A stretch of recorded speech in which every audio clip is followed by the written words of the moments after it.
You are watching AYV Television. Let me state with all authority, I am saying this for the lawyer that I am.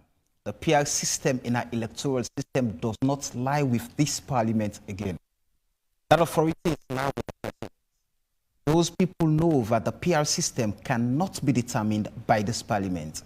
If we're to use the PR system for these elections, then that's left with the heartbeat of the president. Celius Deputy Speaker Honorable Senge Solomon Thomas, representing the ruling bench, submitted during one of the debates in Parliament. The most trumpeted issue, I have seen series of articles and I have heard series of arguments that in fact there has been an amendment to our constitution courtesy of section 38A in 2001. But what I have seen they are trying to do with this bill is totally against the spirit and intention of that amendment. Member of Parliament for Constituency 115, Alpha Amadou Ba of the opposition APC bench submitted.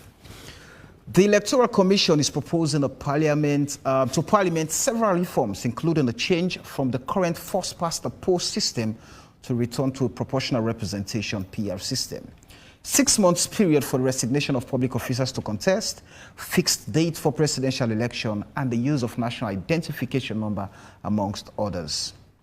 Of all the reform proposals before Parliament, the return to the PR system has generated the most controversy and it's provoking the biggest debates within and outside Parliament. Tonight, with a star-studded panel of those in touch with the issues, we will plunge into the debate proper, but not without you following the conversation here. My name is Samuel Weisbangre, and this is AYV on Sunday.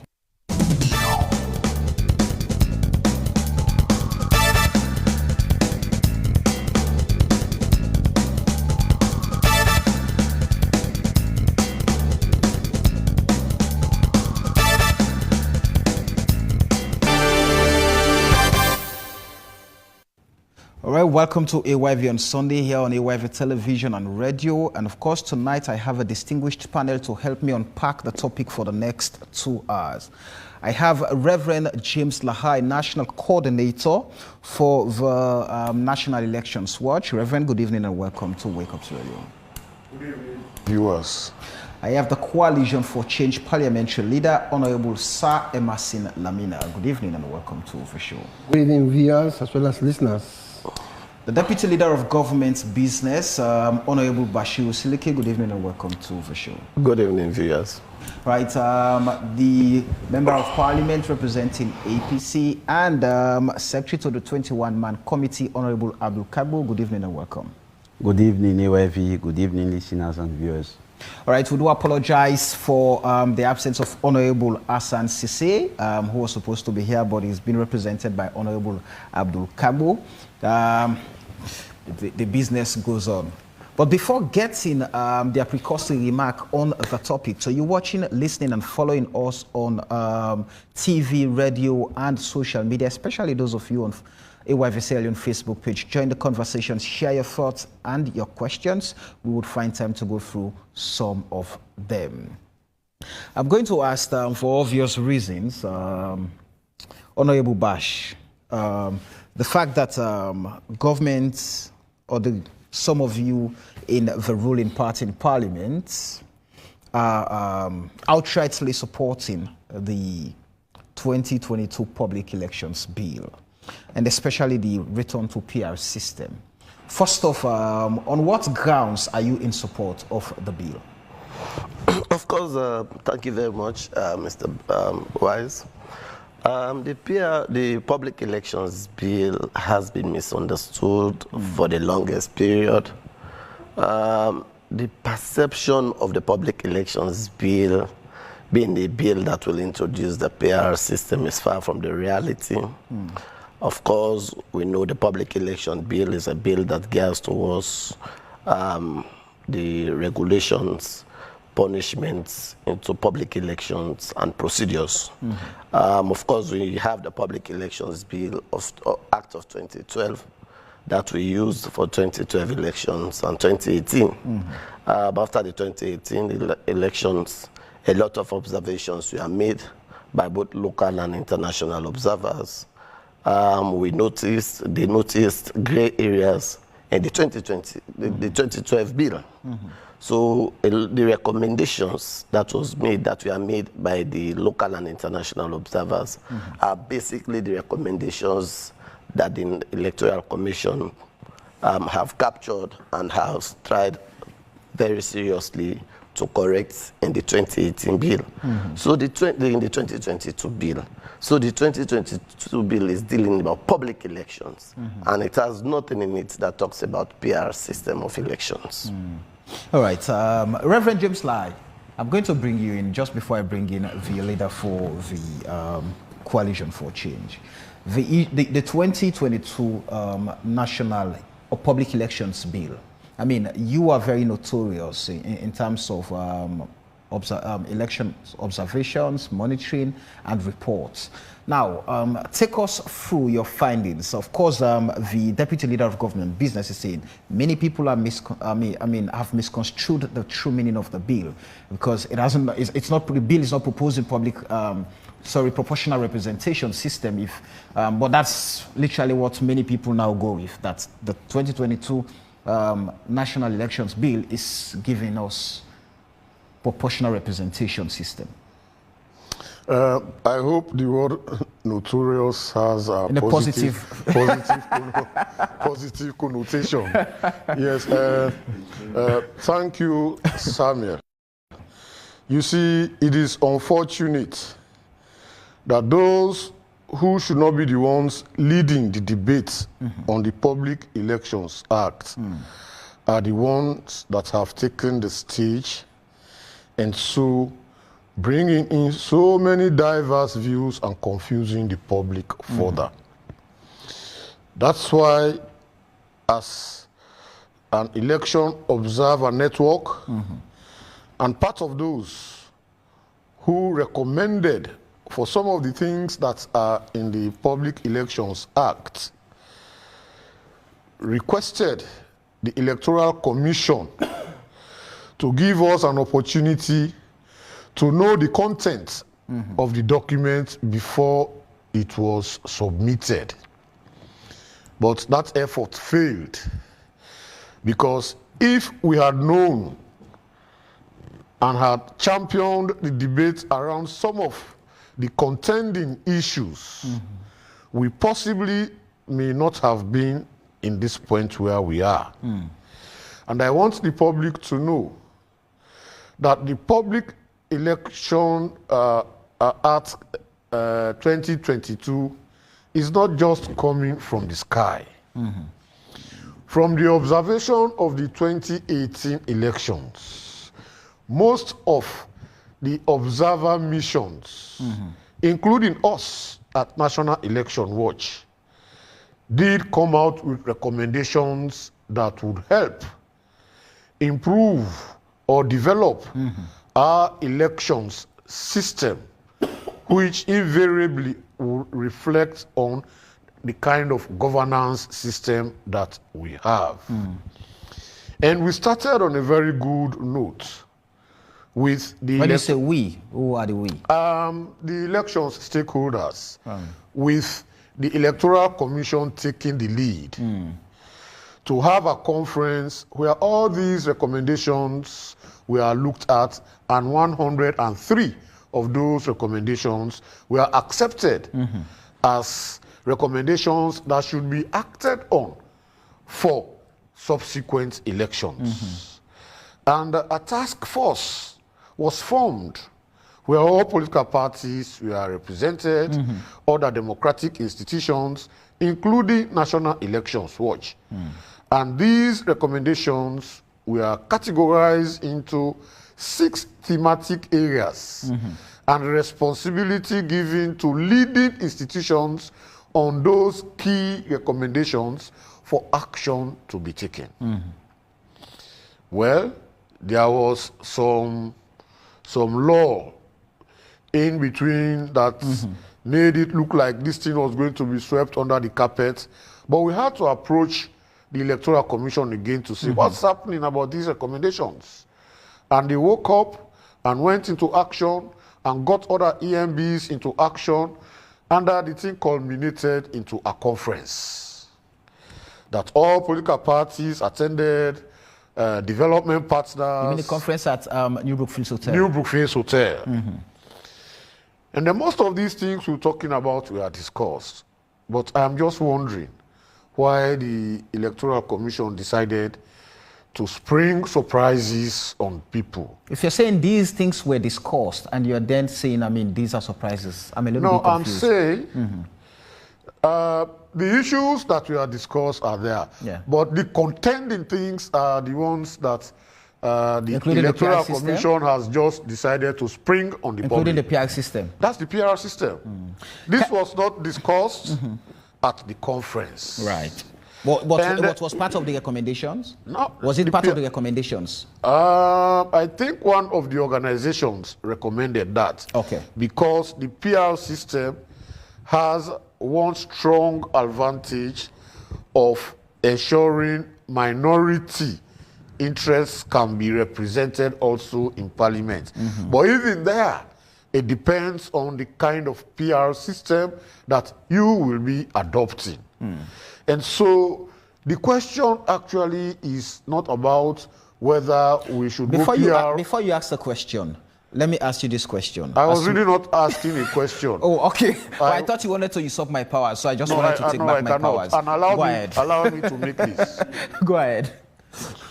What I was saying, the issue of the PR system is not the point. What's the point? It is about the introduction of a new system into our electoral systems on the eve of elections. We just observed by-elections in constituency 056. That includes Sambaya, Bendugu, Chiefdom. And about 1,500 void votes. This is the system that the people are used to. This is the system that has been used year in and year out for every election. And then they conduct a by-election, and we are having about 1,500 void votes. And now, on the eve of elections, you are saying... Before coming to the timing, let me ask you this question, Reverend, just quickly. Going back to the constitutional review process that the late Justice Kawan headed. Now, all those who were part of that committee submitted that overwhelmingly during the consultations, Sierra Leoneans said we should go back to the PR system. Was that the case? I was not part and I have not studied that. Okay. But I still cannot say they are wrong. Right. That's why I am insisting that it is the problem of the timing. Okay, but just before coming to the timing, let me allow Honorable Sir Emerson Lamina to, make his precursory remark on whether or not, there are different proposals in the bill, but like I mentioned, the most controversial one has to do with the return to proportional representation. And you coming from that local government, going to Parliament and coming back. Now, what does this present, if at all, should Sierra Leoneans go in for the PR system? Well, thank you very much, Samuel. It also creates opportunity for Sierra Leoneans to compare and contrast. How has it been from the first past the post, 1957, 1962, 77, coming to one-party system of government in 1978, and how has it been in 1996 and 2001? It is giving Sierra Leoneans the opportunity to actually compare and contrast and what will be the best system for us. It will surprise you that in Europe today, about 98 countries are moving towards PR system. And the issue of PR system coming to the public election bill is just infinitesimal. In fact, I've not seen it at all. I think it's only in clause 8 being reaffirmed, as spelled out in the Constitution of Sierra Leone, Section 38A, as amended in 2001. It is only as a matter of reaffirming it in clause 57A and B. Let's insinuate PR system. But there are so much good things in that particular bill. And I will tell you also, closely following post-war era in Sierra Leone, I will tell you that the bill under discourse now, 2022 public election bill, is the most progressive bill ever in the issue of Sierra Leone. Why is that? They are just watching at these PRs as spelled out in only one clause, 57. But look at the good things. When elections ended in 2018, I was privileged to engage EU in Konoji streets. About 20 of them, EU. They engaged me. And it surprised you that until now, I also happen to be a member of the EU Parliament. They also engaged me on follow-ups, whether those recommendations they recommended, whether they have been implemented or not. And the good things in that particular bill, it all started with constitutional instruments. But there and then, I will tell you, I saw the nakedness of hypocrisy of our very MPs. MPs in the 4th Parliament, as well as MPs in the 5th Parliament. But I will also tell you, and the wit and the tact of these 5th Parliament MPs is so admirable. Because, yes, the 4th and the 5th Parliament, the 3rd Parliament, yes. the 3rd Parliament, the 5th Parliament inherited this Parliament, and they could not see some of the lacunas in that. But I will tell you that most of the things emanated coming from constitutional instrument or constitutional instrument, they were settled. And at the end of the day, you forgot those gracious things, good things in that particular bill. Can you imagine the president disarming himself from his own power?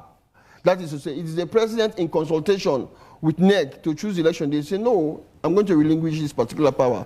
The president raising a threshold on how to sack EC, that is, if the EC in his cause maybe happens to misbehave, he can be sacked for that. They say, no, let's raise the bar, strengthen it by saying gross misconduct. That's the electoral commission. That's it. That's the conventional language, like the way of sacking paramount chiefs, president, judges, etc., etc. So you see, a lot of good things. And it will surprise you also, the bill is also insinuating, let's reserve 30% reserve seat for women. I'm telling you, when I watched at the bill, I started looking very closely to post-war era. We can say, we praise late President Kaba, who at cabinet, who at cabinet recommended and ratified, let there be 30%, but that only stopped at recommendation. Let there be 30% for our women. How many of you are in support of 30%? I mean, you the men in parliament. How many of you are in support of that 30% reserved for women? Because I've spoken to a lot of friends in that very house. Yeah, you will not know now until it is put into vote. Then I'm a male champion and a proud male champion that always supports affirmative actions on behalf and in favor of women. Right. But you not know now until it is put into vote. We definitely see men supporting women. And I know very well there are constitutional encumbrances surrounding that. But if we're a progressive nation, the same parliament that made 1991 constitution, the same parliament, if all we are positive, we can turn things around, and the world will definitely praise us for the actions we do take. Okay. Honorable Abdul Kago, the APC has made its position very clear that you don't want the PR system implemented right now. Besides, it's of no good to the current electoral system we practice. Do you still hold that view, or there's a change? Maybe from last night to now, the APC would have had a change. Well, I'm a little bit confused because basically, you said we are here to debate the public elections bill. Yes. And my boss here, the deputy leader, has unequivocally stated that the PR system is not part of the bill. Am I correct, sir? Yes. So I wonder why we discuss the PR system when it does not form part of the bill. Do you hold that view? That is what he says. He is part of the leadership of parliament. Yes. He is part of the leadership. The bill. And the leader of government business has also reiterated that on countable times in parliament, that it is not part of the bill. So we hold them to their word, and we do not expect it to be part of this bill, except if you want to say now we'll discuss the public elections bill and the PR system, which is not part of the bill. Then I'll go to the PR system. What does the APC think? Is the PR system not part of the bill? This is a direct question now. I want to go by my leader. The leader is saying it's not part of the bill. I agree that it's not part of the bill. Okay. We hold them to very high esteem. Okay. And there has been some ecumenical fellowship at the leadership. So they have reached a consensus. And That I it's don't not want to part go of the against bill. what they have And reached. obviously At, the you APC is part of understand? the leadership of Definitely. I agree that it's not part of the bill. So, So now, should we go with the bill? yes, let me go to the bill. I have more than 20 reasons to show you that the PRX system is a bad system of elections. Okay. I'll tell you. Go But ahead. that is not the subject matter. Let's go to the bill. Let's go to the bill. I'll begin with the long title of the bill. Yeah? It says, the long title of the bill says, being an act, that is the Public Elections Act 2022.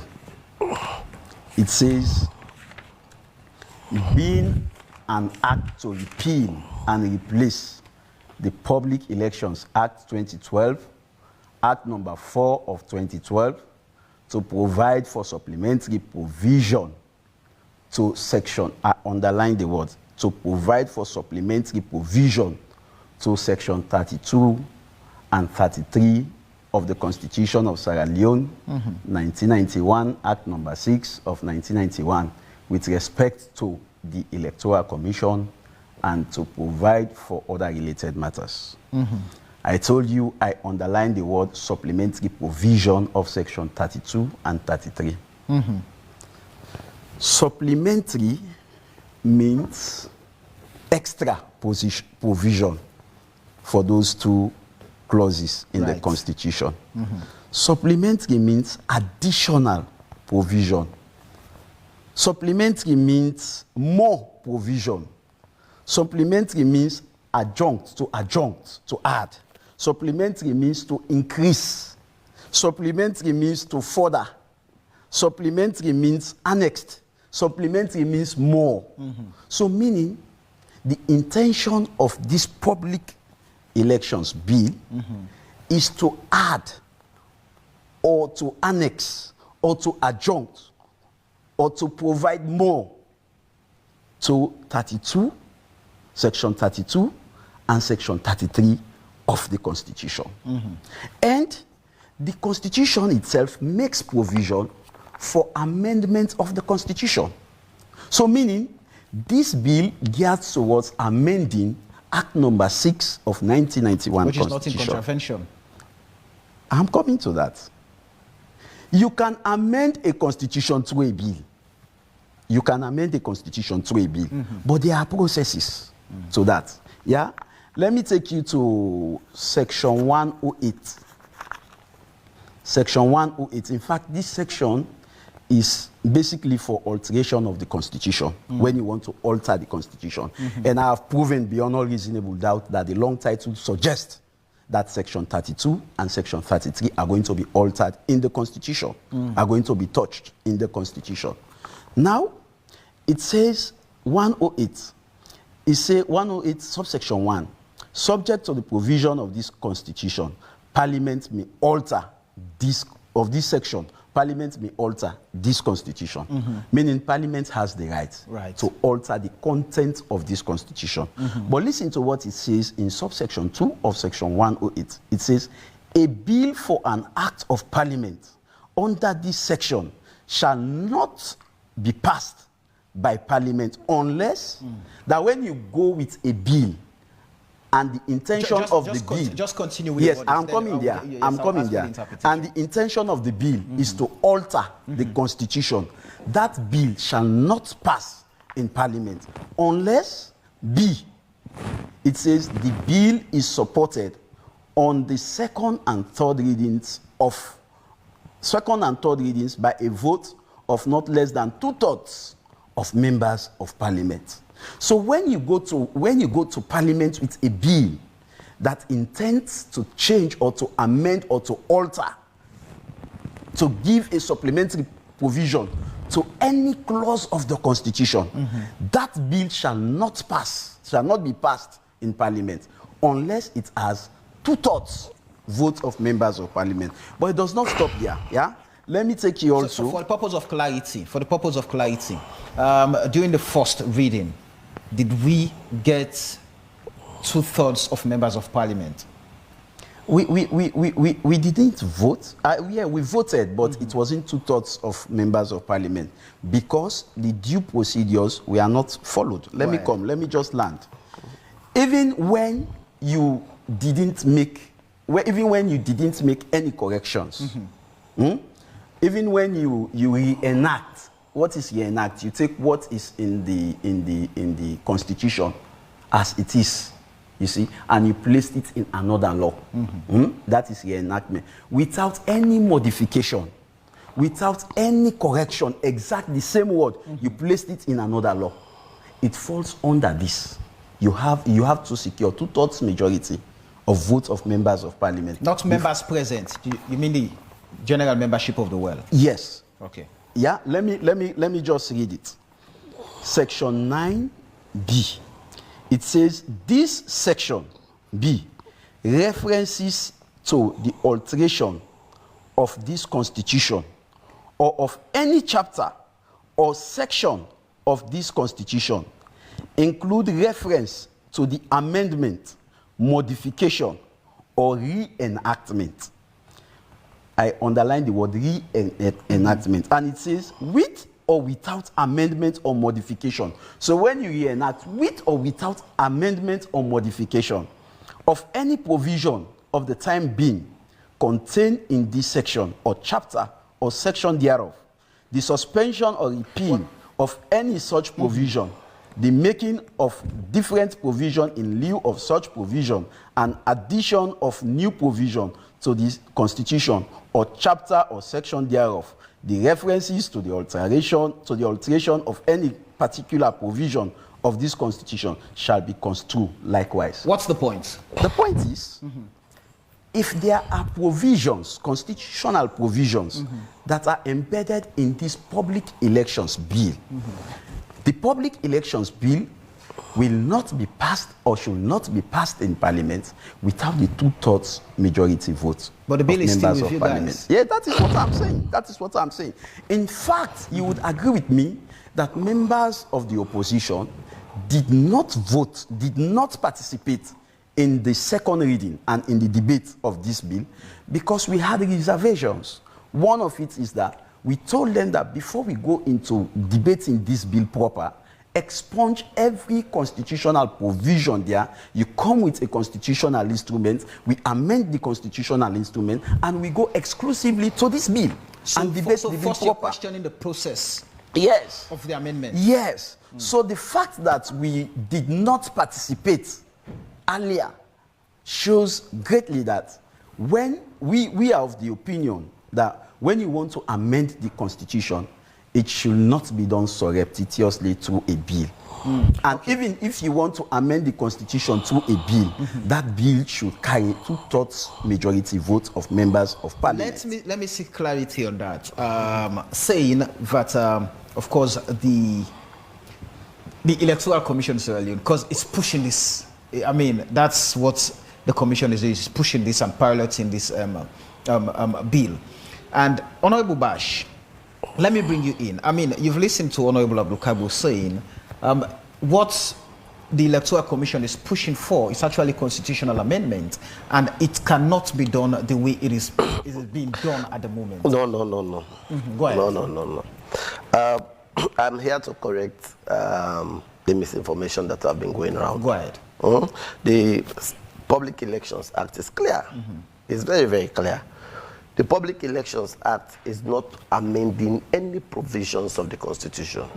When it came, we are a listening leadership, a listening parliament. When the opposition presented their case, we listened to them. We realized that the decision taken in 2012 under the APC to bring the 2012 Public Elections Act was done not properly. Right. They amended the Constitution using the Public Elections Act of 2012. They brought it to our attention, and we are a listening leadership. We listened to them. We now said, let us follow due process. Because what was in the 2012 Elections Act is exactly what was brought with modifications based on recommendations by EU, the EMBs, and other observation missions. Again, we amended the Constitution, Section 32. It was collective. It was more than 2/3 because at that moment, 138 members of parliament were seated, and all 135, and all 135 consented that the constitutional amendment should become a law. That was what simply the Constitution 32 says is for us to have an additional electoral commission. Because before now, it used to be the chairman and 4 commissioners. Right. Now, with the Constitution before now did not envisage new regions. But sometimes in 2015, 2016, new region was created, which is the Northwest region. And the Northwest region at that moment, because the law do not give, the law did not allow commission of the Northwest, there was no commission until after the 2018 elections. So what they did, they created the region and they did not make provisions in the law to have a regional commissioner. So we have corrected that collectively. Now they have created 5 electoral commissioners. That has also been corrected. So we don't have issues about constitutionality. Basically, when you read the long title, it's a supplementary provisions. That's an addition given support. What the Constitution says is the general framework. The Constitution will not say everything about elections, public elections. What the bill is doing now is to give support to sections 33, because already we are in the process of the second reading, the third reading. We are correcting, we are making it right. We have said 32 has been amended using constitutional provision. 33 is being supported by bringing provisions to support 33, but we are not doing any amendment to section 33. Before now, they were all around the social and public traditional media saying we want to bring a PR system. If you read 57 of this bill, it is nothing about PR system. It's just giving us information. It's not even bringing 38A verbatim. It's just a reference point. It's just giving us a reference on the elections to parliament. It's 37A and B says there are 2 forms of election. Simple. It says first past the post and 38A, which can be district block. That's simple, the information they are giving us. They are not talking, they have not quoted, they have not brought verbatim what is in the Constitution. They have just highlighted that these are the elections that should be conducted for parliamentary seats. So when we begin to see the opposition misinforming the public and bringing in information that are not correct, I begin to wonder how they think. We have done, most of what is in the election, 2012 elections, is what has been brought here. Even the current act that they passed in 2012, they are not even challenging it. What we have done, taking into cognizance what the observers have said, we have now modified and strengthened the Electoral Commission. For instance, as has been said by the leader of the C4C, there is no president who just sits now and say, I am going to remove the Electoral Commissioner or the Chief Electoral Commissioner because of his behavior. We have augmented that one. Because misbehavior is very minimal for you to be removed as electoral commissioner if the president is not pleased. We have said to strengthen the institution for you to remove the chief electoral commissioner or electoral commissioners. The person should have committed the same crime as the presidency or as judges. So these are things they are also even challenging. Even now we have said if there are if during counting process and violence erupts at the counting process, either the electoral commissioner shall cancel that result. All of that is to reduce the violence in elections. So a lot of observations have been made, as have been said by my brother. I know they went for meetings. He just said, oh, they were not informed when the bill was given. But the bill was gazetted twice. As election bodies, they should go to government printers and get this gazette. But the bill is here now. We should all read. I am talking of before it went Yes, I am now saying that we are moving forward. We are moving forward. The bill has been gazetted. The bill is in Parliament. You should bring in your position to us as members of Parliament. You are being represented by members of Parliament. You have the leadership that listens. We have passed plenty laws in that Parliament in whom we have listened to civil society. So if you have problems, if you are very strong about the provisions of this bill, we are still discussing this bill. We are at the committee stage. We are willing and ready to listen. But for us to listen to the opposition trying to mislead, talking about district block or PR system, that one is already a law. That law was passed in 2001, not in this Parliament. In the Parliament where the former president was. In 2001, sorry. That was the elections that brought in the former president in 2002. How did we go to 2002 elections? It was based on 38A, and that law still exists in our law books.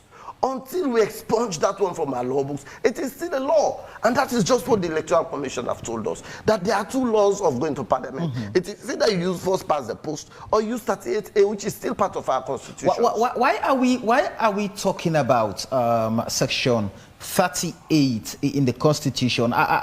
Are we going back to PR system? Because like you mentioned, if that is, this bill is only referencing what the law is saying in the constitution, then where are we getting all of this information about? Oh, it appears we will go back to the PR system in the 2022 elections. Where is that coming from? That you should ask the opposition. We know there are two forms of elections to Parliament. We have first past the post, and we have 38A, which is district proportional representation. Depending on the situation at the moment, the president, if we are going to evoke 38A, the president will have to do a proclamation together in consultation with the Chief Electoral Commissioner, because there are reasons that should lead to 38A to be used. There are circumstances. Yes, there are circumstances that should lead to us to that. If we are faced with those circumstances, definitely we expect the president to proclaim 38A. Because, for instance, let us don't forget, we have just done a midterm census. The census result is saying population have migrated. Before now, we know Western Oba was more populated, taking into account new communities around the Western rural, and the rate at which people are migrating from urban to rural.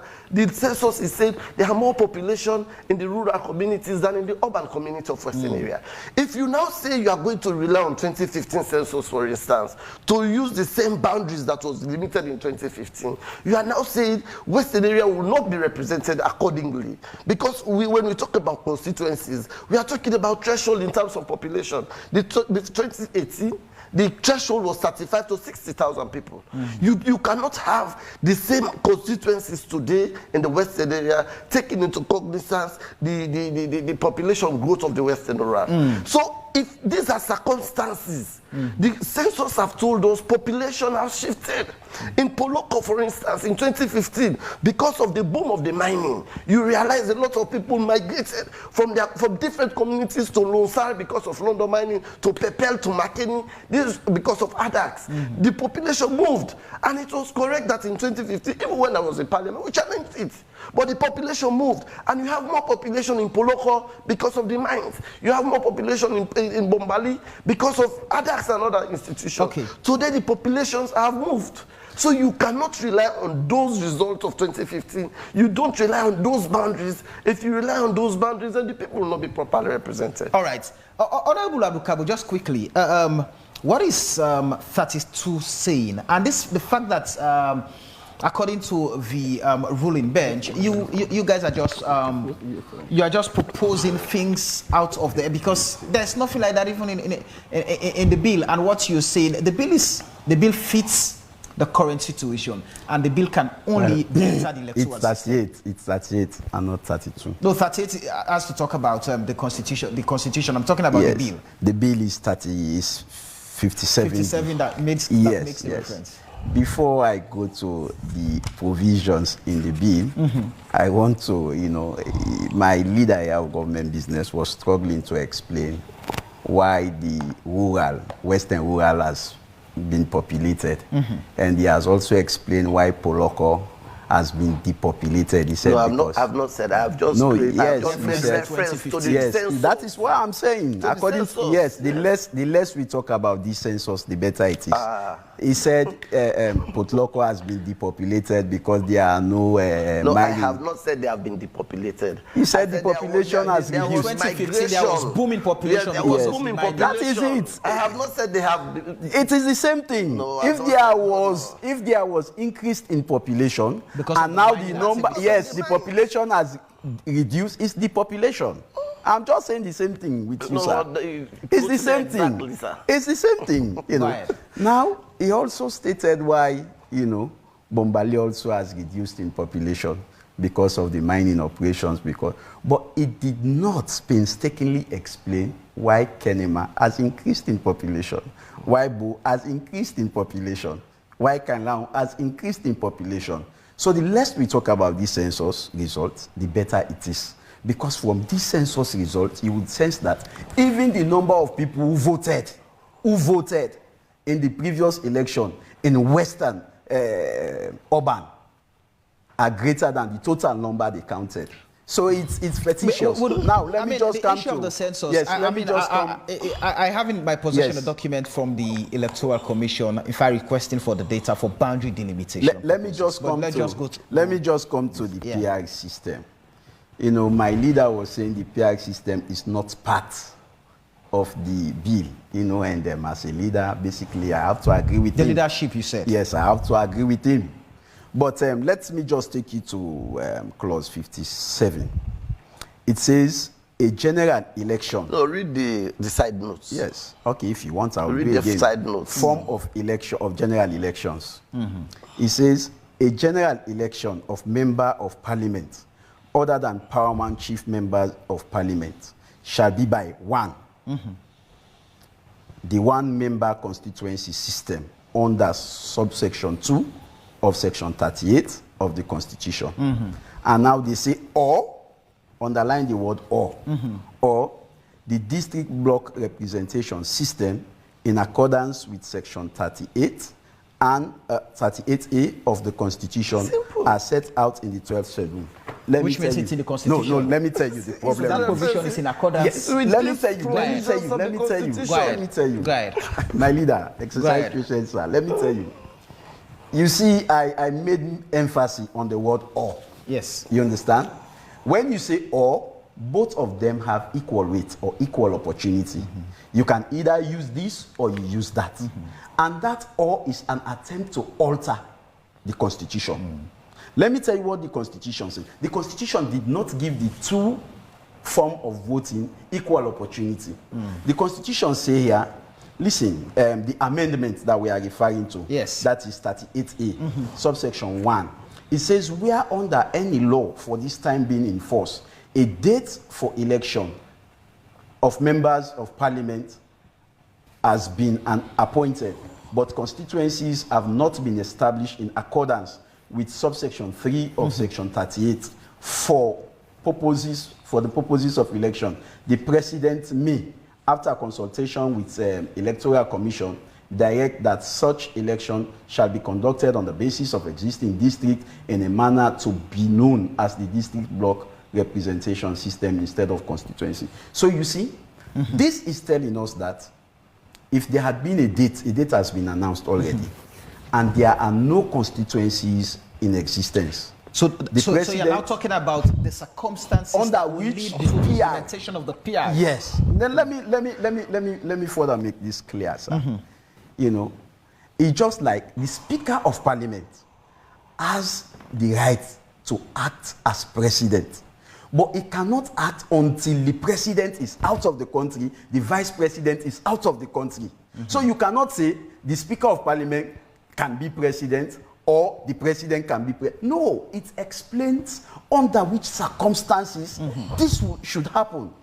So the or in that clause in the public elections bill defeats. So you're saying the circumstances that should lead to the implementation of the PR system, the general rule is the one member constituencies are there. You're yes, saying constituencies that are is there. the general Date rule. has been announced. That is the general rule. Right. So you use the other rule in the absence of the general rule. Okay. And we are saying the general rule is not absent. And people are saying so many things about PR system, I'm telling you, Sierra Leone tested the PR system. It was not good for this country. That was We've why. not gone into the benefits or disadvantages. Let me just quickly pick Sorry, before Honorable Mercy comes in, I have told you, as the opposition has tried long before now to mislead the public, that this bill is not talking about PR or district block. This bill, as per 57, is simply giving us information about the forms of general election. Simple. So there is no PR. And when you talk about the forms of general election, it says A, the one-member constituency system under section 2 of 38, or you use the district block representative system in accordance with section 38A. All of these two sections are part of the Constitution. All of these two sections. Taking into cognizance the circumstance now can negate if we are using either the first past the post or the PR system now taken into the circumstance. If you are saying we have existing constituencies, these existing constituencies we are done based on 2015 census. It was done based, these constituencies we are using now are done based on 2015 census. Don't forget, in 2012, we used different boundaries that brought us to parliament in 2012. In 2015 census, the census was clear that the population have shifted. We now have more population in Poloko, in Bombali, in Kwenadugu, that necessitated the creation of Falaba and Falaba district and Karine district. That was what exactly the 2015 census told us. In parliament, we challenged it. It was passed because the majority said that was the decision. There was a census again in 2021. The census is telling us something different as against 2015. So if we have used the 2015 census to do boundary delimitations and get new constituencies, which created for us to have 132 constituencies, and if the 2021 census is telling us something different, then we should serve the purpose in which the census is telling us. We should not rely on the 2015 census. If we rely on the 2015 census, then the people will not be properly represented. Okay. We should rely on the current census.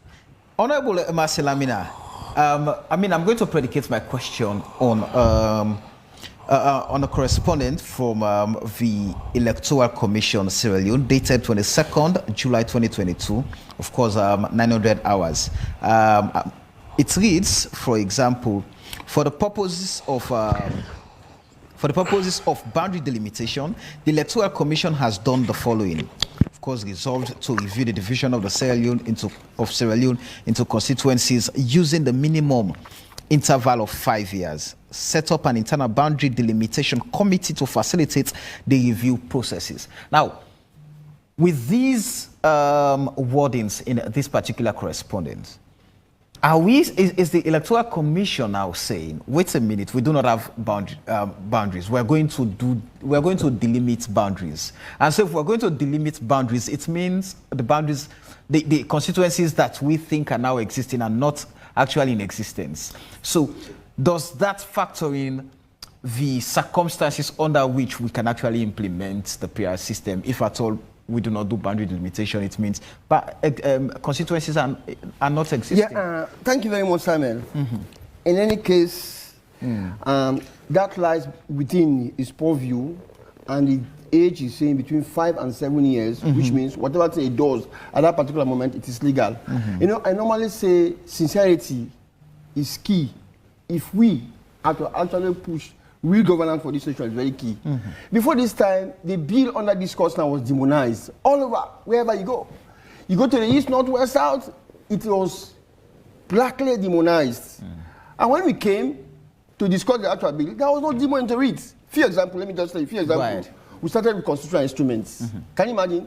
32 simple administrative matters. Can you imagine? Simple administrative matters in the bill.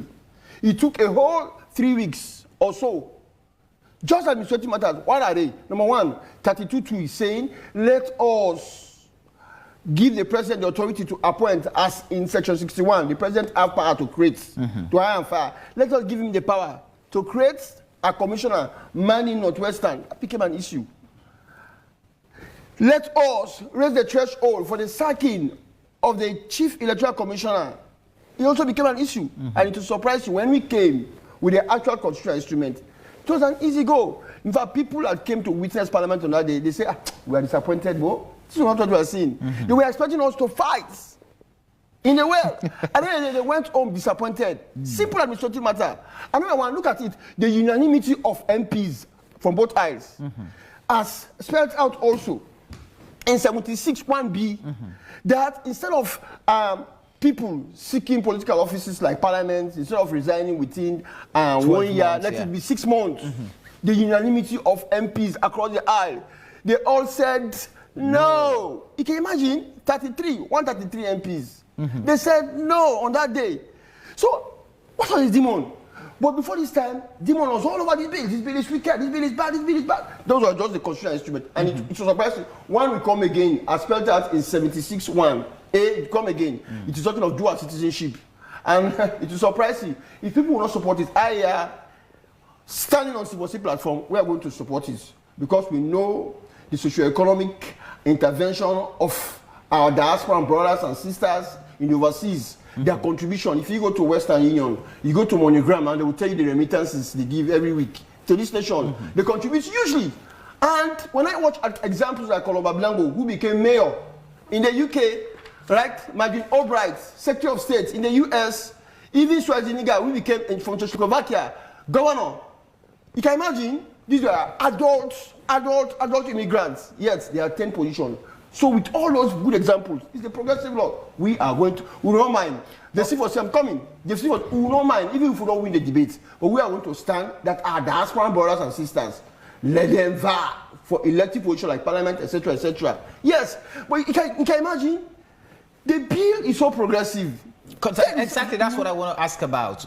You said before now the bill has been demonized. Demonized, but you've searched, you've not seen any no demon. So take us through the angels in the bill. What are the angels in the bill? Yes.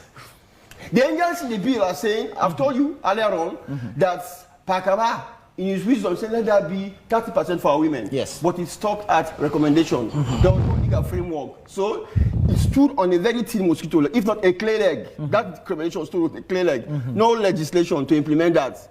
And the immediate former president, Dr. Anas Baikroma, at Moyamba there, we thank him. He apologized to the horrendous treatment meted on the women during the almost 11 years interregnum. He apologized to the women. But no action was taken to bring bill that will make the women satisfied. But look at this president. He's saying, I'm not only saying my manifesto, I will not only read it during my campaign. This time I look at the bill. It beholds with the MPs. And you've not passed the bill. Yeah, look at the bill. Look at the bill. This is a bill. The bill that is giving women the stamina. 30% reserve seats. The bill that is giving, okay, if you don't want to give them, come to 59.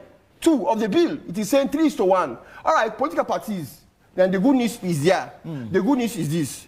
Very soon, the PPRC, which will now change from registration to regulation, commission, is coming to Parliament very soon. We don't privilege on that. Which will now give the PPRC a strong power to bite whosoever wants to rebel against what they will say upon agreement of all of the political parties. So you see, it is saying now, okay, if you're not giving us 30% reserve seats, come to 59-2. What is it saying? Let that be 3:1. If you are giving 2 men symbols to run for political offices, especially winnable seats, give 1 woman.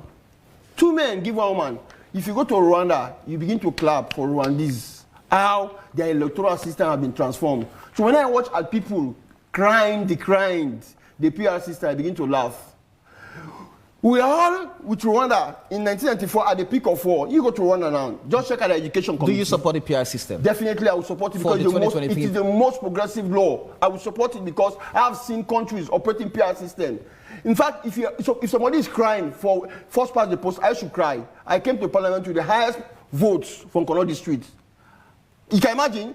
And I work so much. Go to my constituencies. You see tangible development. I should be crying. But because I don't want to be selfish, I love this nation more. I've seen the melee between Northwest and Southeast. It's so crazy, eh? At the end of the day, if we don't careful to change our electoral pattern, wherein there will be inclusion, there will be peace, there will be time, wherein wasted vote will not be accounted for, wherein the minority will say, yes, even though I did not get this vote, but when they collected all, it has given me a threshold, at least we have representation. I am happy now.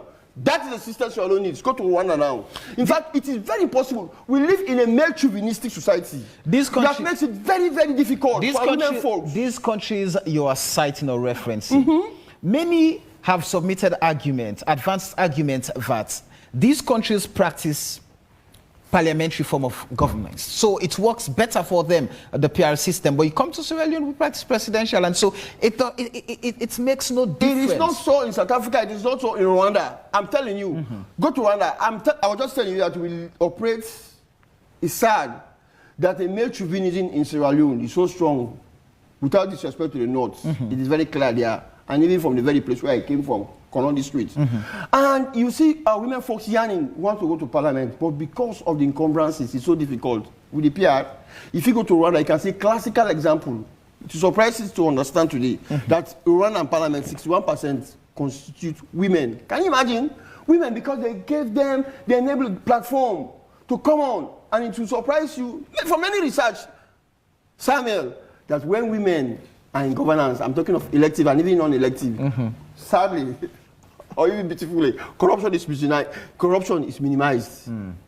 Jobs, many research I've done, and those research informed you of that. And it also surprised you that when women are in elective and non-elective decision-making offices, they more care for children affairs, for women issues, etc., and that gives strength to good governance. And that is it, Samuel. So you see, so the demons, we are still looking for the demons in this bill. We are still looking for the demons, and there are no demons. Because the bill is so progressive. I know that the progressive things. The bill is informing. And before this time, they were crying. In fact, there is no room for independence. No, it is there. Look at in clause 70, even in clause 80, we affirm. There is no room for local government. It is there in clause 106, 107. They are all there. You look at all those things, you will see provisions are being made with references to clause 56, 57, 58, that it will be applied so also. So that even at local council, they will still feel that women can be given space to contest freely. Independent candidate can come on board to contest freely. Okay. But before this time, the misinformation that was going, in fact, there was no room for independent candidates. They will marginalize smaller parties. It is a lie. I imagine C4C party, a party that I belong to, if you look at the South, 18,000 votes wasted. I begin to imagine virtual PR. At least we would have got MPs from the South representing. Come to Western area, about 19,000 votes wasted. Can you imagine? We did not account for absolutely nothing. If it were an PR, at least we'll be bluffing out with MPs from Western area. These are they. So you see, it gives room for any minority parties to say all shades of life. Even Rastafarians can jump on overnight. Say, hey, we believe as far as we are concerned, marijuana is no evil. There is no crime over marijuana. Whosoever believes in this ideology, come and vote for this Rastafarian party. And it will surprise you to see Rastafarians because they only believe that there is no evil against smoking the marijuana. And they can have representation, they can hear voice. So this is the most progressive bill I've ever seen since post-war era. All right. So Reverend, this bill, I mean, looking at the provisions in this bill, we know, I mean, the most talked about is the PR, but there are other provisions in the bill. The one that talks about giving what the women have been clamoring for, one that talks about the fixed date for presidential election. You also have to look at the issue of the national identification number coming into play, and a host of other things. Now, specifically, where would you position this bill in our electoral system? Thank you very much, Samuel. But first, I want to observe. Go ahead. To know whether my invitation to be part of this discussion was not meant to make me like part of the viewers. You have your time now to tell the viewers that you're a panelist. Okay, fine. Thank you very much. Go ahead. I will start with the issue of female representation in parliament that is being tied to the PR system. Yes. Female representation does not mean except by PR system. If you go to Kenya, you have a box at every district that only women contest for. Only women contest for that at district level. So all political parties, women in those political parties or independent candidates, you have to be a woman to contest for that seat at the district level. So that has already given a good number to women. And women again would contest for all constituencies. And so if women get that number of seats first, and then they go into the contest for the general and they get, that is one way of ensuring inclusion. That you increase the number of women in parliament. I really do not want to be drawn into this debate of PR. But we have to be honest. How can you say that the issue of PR is just mentioned when the ECSL is programming itself for a PR system and even going out public to say if during the boundary delimitation Parliament approves the PR system, then we can discard the boundary delimitation thing. We have to be, you know, we are confusing the people of this country. But is the Electoral Commission not bound, to do things in accordance with the law? So if Parliament makes that law, it is only but fitting that they comply with the law. So let it be said that way for now. And don't continue to throw people into confusion. Only afterwards you spring it upon them. And you expect that they will be clapping for you. Come out, play. We had the conference where the issues that we are to go into the Public Elections Act we are discussed and positions we are taking. Why did the commission not inform that conference that we want you to know that there are two forms of means of going to Parliament? This is insincerity. Is that not part of the law? What I am saying, the issue of being part of the law is not what we're talking about. It has been in the Constitution ever since. Yeah. Unlike the APC member of Parliament explained, it has a caveat. Right. And we must not be fools. We all should know why that amendment was made. Because of the exigencies of time. This was a time when accessing every part of this country was not possible. And we also wanted democracy to prevail. And therefore the proportional representation. So we must not predicate our discussion or argument on that fact that it happened at that time. And let me tell you, people are citing that this thing is happening all over the world. And they are failing to note the context. Our context. We tried it in 1996. It was the full-blown proportional representation. Party lists. There's no way any independent candidate can have a way to come and contest. That was using the country as a single constituency. Contest under a PR system. Not at all. It's just a matter of waste resources. You're right. You have to organize first for people to vote for you, for a list. So are you saying all the independent candidates will come together and provide a list? That this is independent candidates list. So are you saying that's what this current one is also pushing? No, I am just responding to some of the issues that have been floated in this discussion. You see, let us be fair with ourselves. I have not taken a position on the issue of the PR system. I have not. Because even the explanation that it can help to avoid violence is a far-fetched idea. Exactly. You know, imagine you have allocated seats to districts. and you know our political system, you know our political culture, you know the immaturity that is in us, especially our politicians. Recently, there is a WhatsApp audio going. A very high-placed politician openly talking about the menace, boy, you know.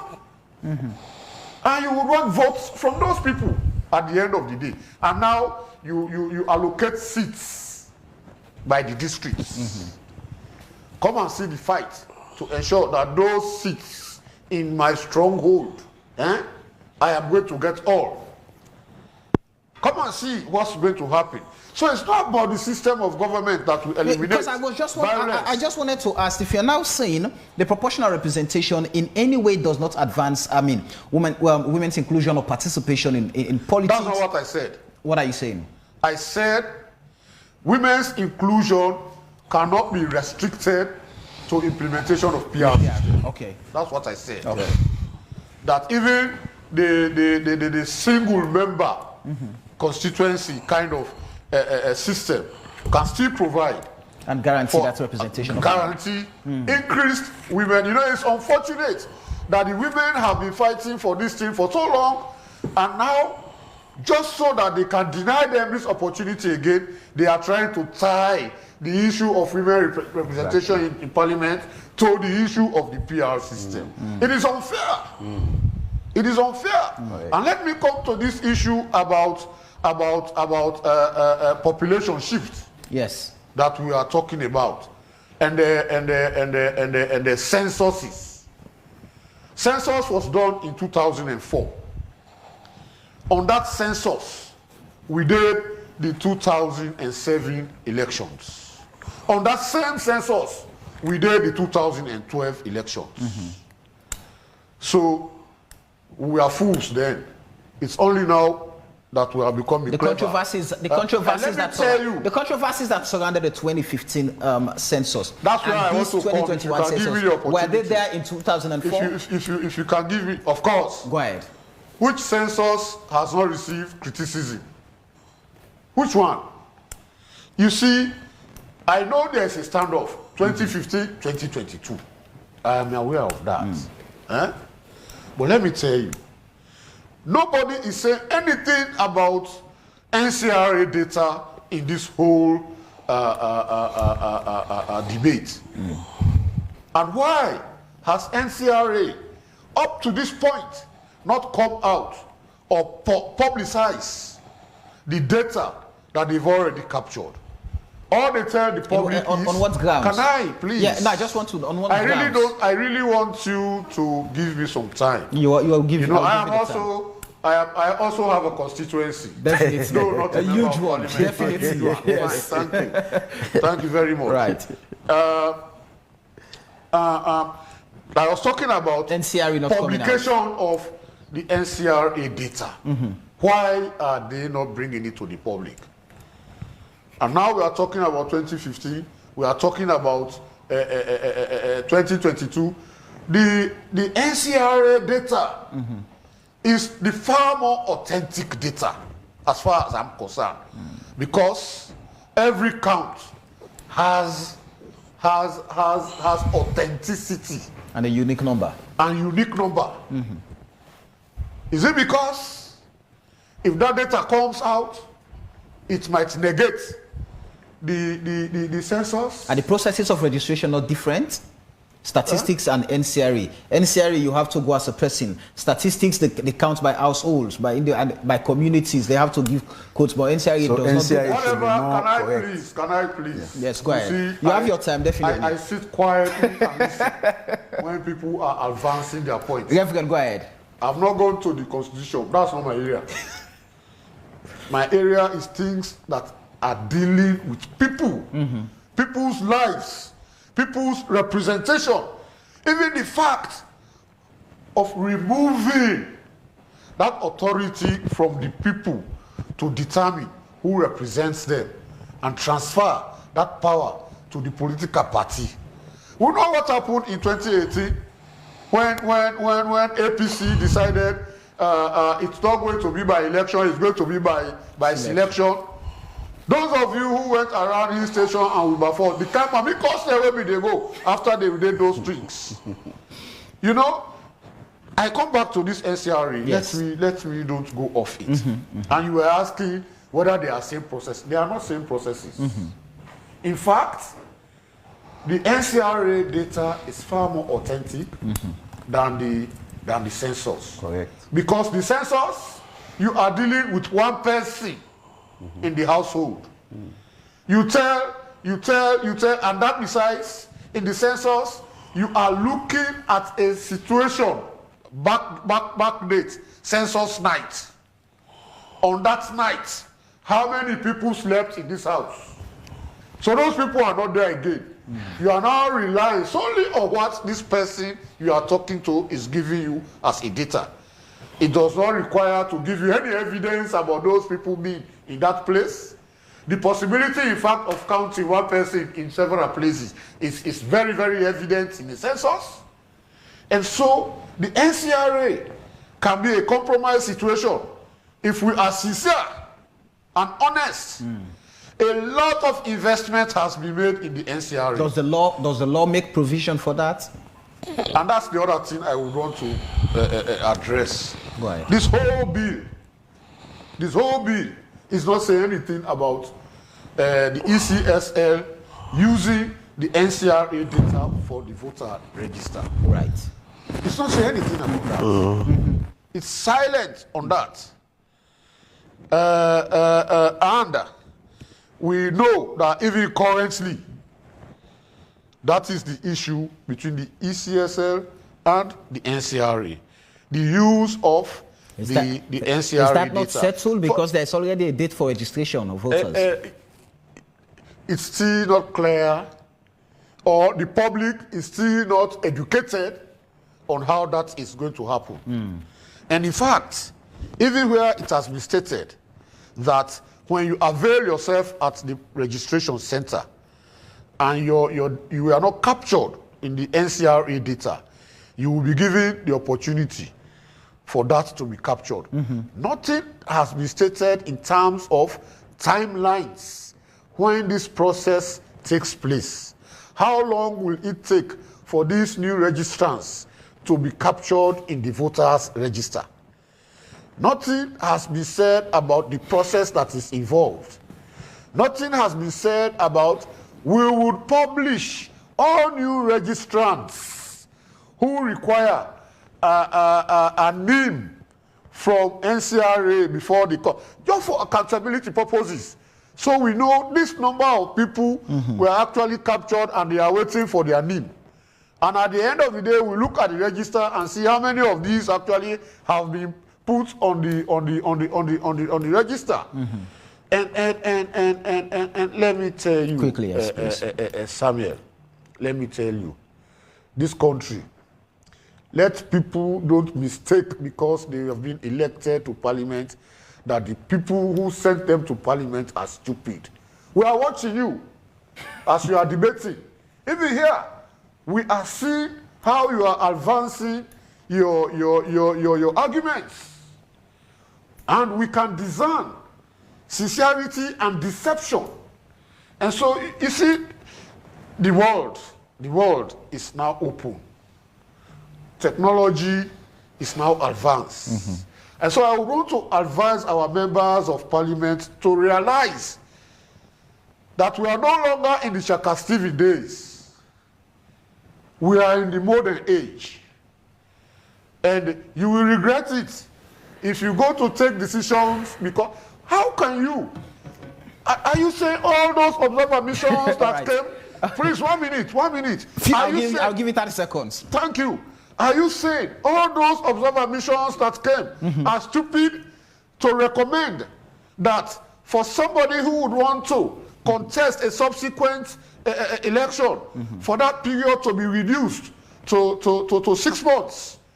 And by consensus, they rejected because they do not want competition. They want to protect themselves. They don't want the, you see, they don't want the competition. So if you reduce it to 6 months, then you have more people Who would want to come and contest? Okay, thank you. Thank you, Reverend. I'll quickly, before coming to you gentlemen, let me quickly run through some messages on Facebook. Camera Alpha is saying, during the 1980s and 1990s, electoral reform movements pressed for Britain's voting systems. Britain's PI was adopted for elections to European Parliament and some local elections in London and Northern Ireland.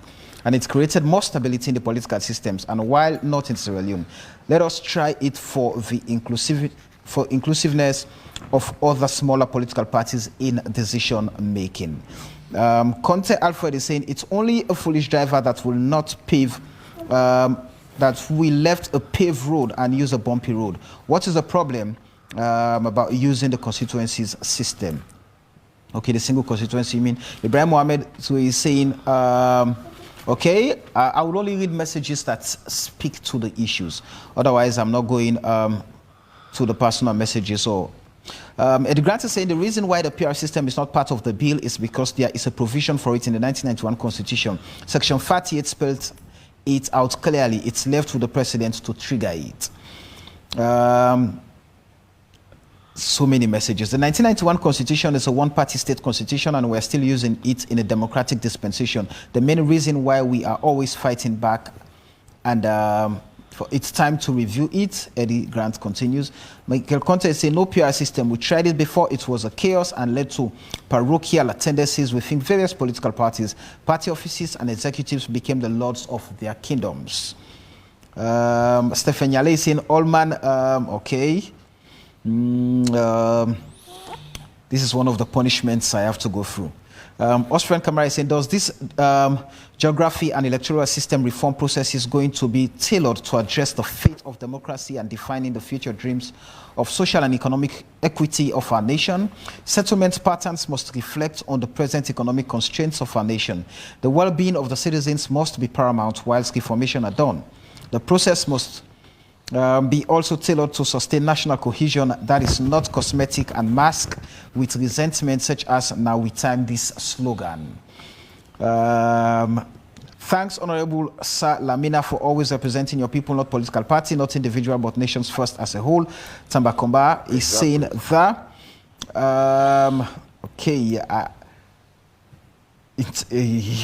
the population in Western rural will never surpass that of Western urban.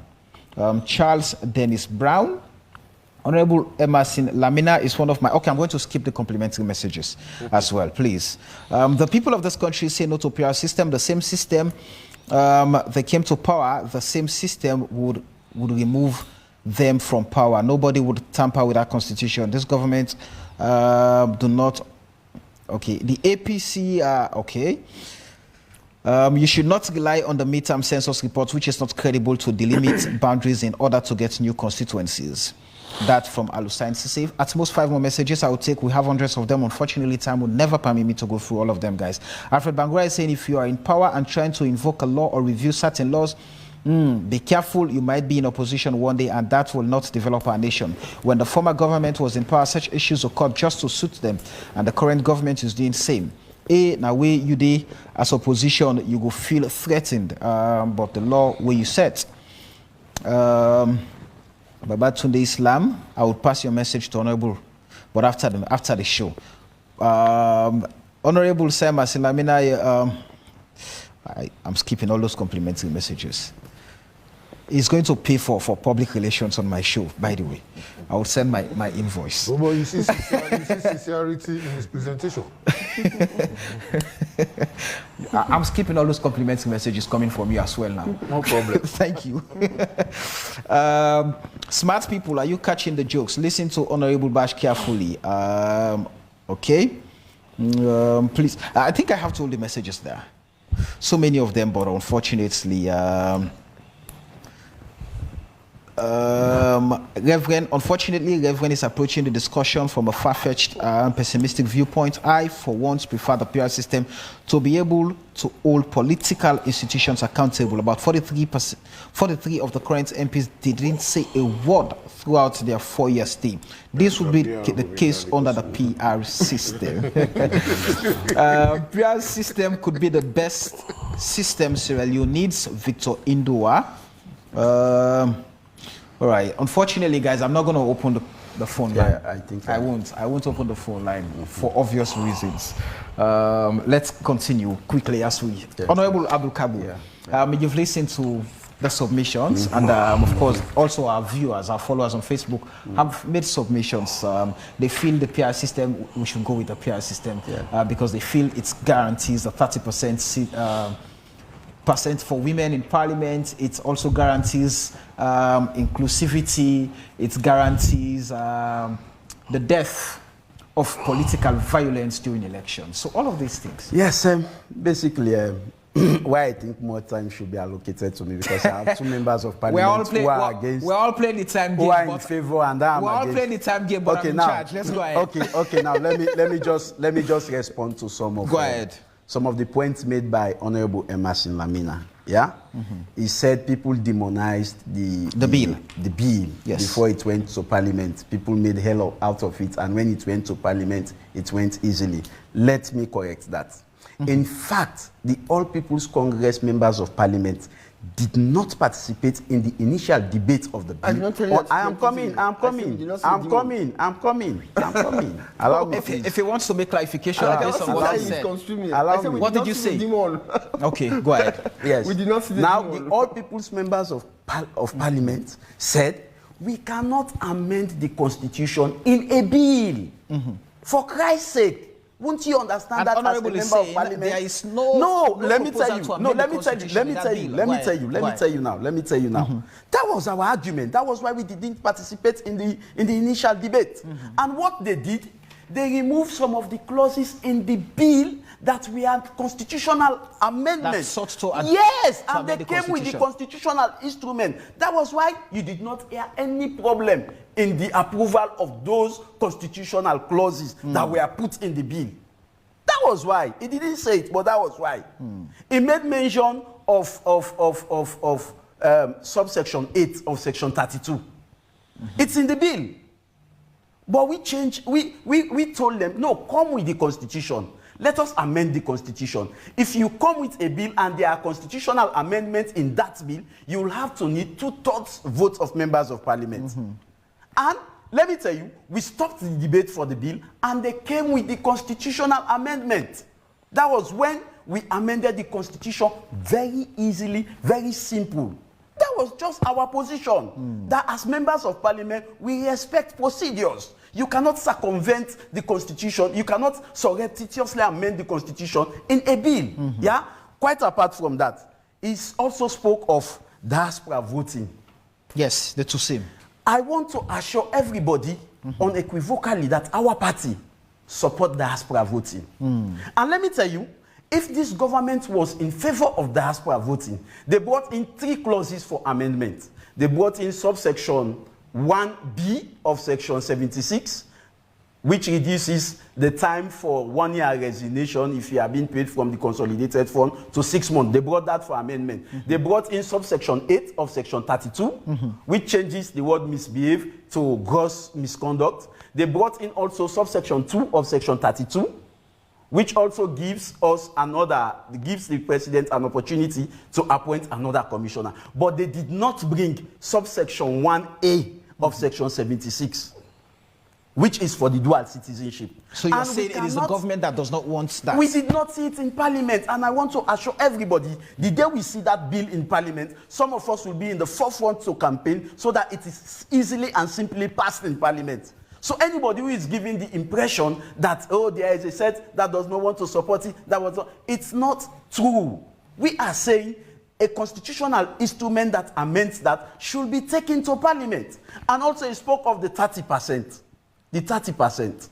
For women. Yes, that he's supporting the 30% is in our own constitution. We have adopted the 30%. So we are far above that. So it is constitutional now for the All People's Congress to have 30% of women in all positions. Not just candidates. Yes, in all positions. It is constitutional. I mean, for the APC as a party, yes, the internal structure. It is part of our constitution. But let me tell you what we are saying. What we are saying, even though we have made it part of our constitution, we'll be going against this national constitution if we don't amend certain clauses of this national constitution. So we are asking now the government to take to parliament section 74 Section 74 of this constitution. And Section 74, I don't know whether I have enough time to read it. But let me just say, Section 74 talks about two different categories of members of parliament. It said members of parliament shall comprise the following. One member of parliament from each district who shall, subject to this provision of the constitution, be elected in a manner as may be prescribed by or under any law from among the persons who are under any law are for the time being paramount chief. That is one category. That is PCMP. And second, 2B, such member as parliament may prescribe, who subject to the provision of this constitution shall be elected in such a manner as be prescribed by or under any law.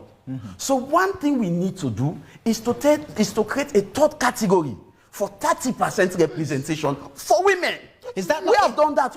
Is that not what basically the gender empowerment bill is seeking to address? Let me tell you. And that bill has not. Let me tell you. You cannot amend the constitution in a bill except that bill has to have 2/3 vote of members of parliament. So would that bill not get 2/3? That is it. That bill, the gender empowerment bill, will it not get 2/3? We will campaign our colleagues, and I'm sure it will get the 2/3. Okay. We have passed that, and I'm going to assure you that all members of the opposition, APC, will vote for it because it is part of our constitution. So whether you vote for it, you don't vote for it, it's a law in our party. You understand? So we are saying, let us amend the constitution to make it good for the women. It is just not paying lip services to the women, try to present a picture as if you are in support of the women and you don't want to change the laws in the constitution. Yeah. And also, Honorable Emerson stated that in the PR system, independent candidates will contest. Yes. Let me read for him section 38, subsection 38A, subsection 2, of the amended clause. It said, in a district block representation system, the election shall be contested in each specified district by political parties for the block or number of seats in parliament allocated to the district or by under any act of parliament, and by the political parties shall be allocated seats in parliament by the electoral commissioner on the basis of their proportional share of the total district vote. So anybody who tells you that independent candidates have opportunity to start is fake. Including the EC, the electoral commission selling, because one of the engagements I have had with them is that they will make room for independent candidates. We need to amend this. We need to amend this clause. So otherwise, if independent candidates are given opportunity, that will be in violation of this constitution. Yes, it will be in violation of subsection 2 of section 38. Okay. Which is, and I'm not finished yet. Quickly, please. Please. Now, I have two MPs against one. Equal time. Yeah. The third one. You know, they said, for the sake of unity, the PRG this. Most people don't understand what this PRG system is about. Let me just minority representation. Let me just explain to you. Yeah, they said, and for you to have Southeasterners in Port Loko, you have Northwestern. Currently, as it is, we have members of parliament from APC in the East. We have members of parliament from APC in the South. Let me tell you what this PRG system is about. Like, for example, let us take Freetown, yeah? Let us take the Western Urban District, Samuel. Let us take the Western Urban District, yeah?